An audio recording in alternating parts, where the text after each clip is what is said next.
Hello guys, അപ്പോൾ ഈ നട്ട പാതിരിക്ക് നമ്മൾ എങ്ങോട്ടാണ് പോകണമെന്ന് വെച്ച് കഴിഞ്ഞാൽ നമ്മളെ കൂട്ടത്തിലെ സൽപുത്രനായിട്ടുള്ള ഉണ്ണിനെ എയർപോർട്ടിൽ നിന്ന് കൂട്ടാൻ വേണ്ടിയിട്ട് പോകുക കേട്ടോ. അപ്പോൾ അങ്ങനെ മൂപ്പര് 3 വർഷത്തെ പ്രവാസ ജീവിതം കഴിഞ്ഞിട്ട് മൂപ്പര് നാട്ടിൽ വരികയാണ് കേട്ടോ. അപ്പോൾ എല്ലാവരും ഭയങ്കര സന്തോഷത്തിലാണ് ഡാൻസൊക്കെ കളിച്ചിട്ടാണ് പോകുന്നത്. അപ്പോൾ അങ്ങനെ എയർപോർട്ടിലേക്ക് എത്തുന്നതിൻ്റെ കുറച്ച് മുമ്പായിട്ട് നമ്മൾ കാറൊന്ന് സൈഡാക്കിയിട്ട് കുറച്ച് നേരം നിന്നിട്ടാണ്. കാരണം ഫ്ലൈറ്റ് കുറച്ച് ലേറ്റ് ആയിട്ടാണ് വരുന്നത്. അപ്പോൾ അത്യാവശ്യം ടൈം എടുക്കുമെന്ന് പറഞ്ഞിട്ടാണ്.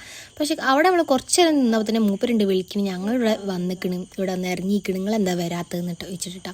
അപ്പോൾ നമ്മൾ ആകെ ഷോക്കായിപ്പോയി. കാരണം നമ്മൾ ഓന് ഇങ്ങോട്ട് പുറത്തേക്ക് ഇറങ്ങി വരുന്നത് അങ്ങനത്തെ ഇമോഷണൽ ആയിട്ടുള്ള കുറച്ച് വീഡിയോസൊക്കെ എടുക്കണം എന്നൊക്കെ കരുതിയിനി. പക്ഷെ ഒന്നും നടന്നില്ല.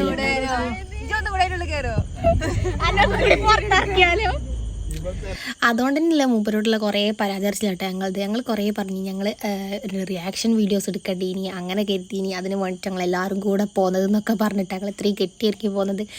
അപ്പം അങ്ങനത്തെ കുറച്ച് വിശേഷ പറച്ചിലൊക്കെ കഴിഞ്ഞ് ധനിഷ്മത പുറത്തേക്കൊക്കെ നോക്കി ഇങ്ങനെ എന്തോ ആലോചിച്ചിട്ടിരിക്കുന്നുണ്ടാ. അപ്പോൾ രാത്രി ഒരു 1:30 ആയപ്പോൾ നമ്മൾ വീട്ടിലെത്തിയിട്ടാ. ബാക്കിയുള്ള മെമ്പേഴ്സൊക്കെ ഓനെ കണ്ടപ്പോൾ ഭയങ്കര ഹാപ്പി ആയിട്ടാ. അപ്പോൾ ഇന്നത്തെ വീഡിയോ ഇത്രേ ഉള്ളൂ ഗൈസ്. Bye bye.